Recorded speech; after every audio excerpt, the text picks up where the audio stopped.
Watumishi, wachungaji, mitume, manabii wa Tanzania wote tukumbuke kuomba kwa ajili ya nchi yetu ya Tanzania. Tanzania hatuna mahali pengine pa kukimbilia.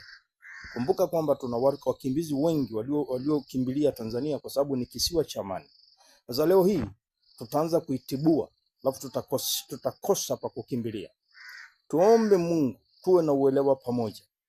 Wewe unayeona unapigiwa kelele, ni aheri uondoke tu ili uruhusu wengine waendelee, kwa sababu Watanzania tuko wengi. Hii nchi si ya ukoo. Tuko makabila zaidi ya 120.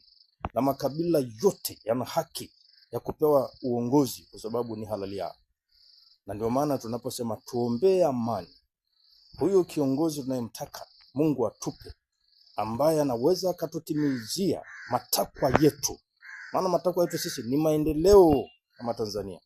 Tunamhitaji Mungu katika taifa letu ili isifurugike.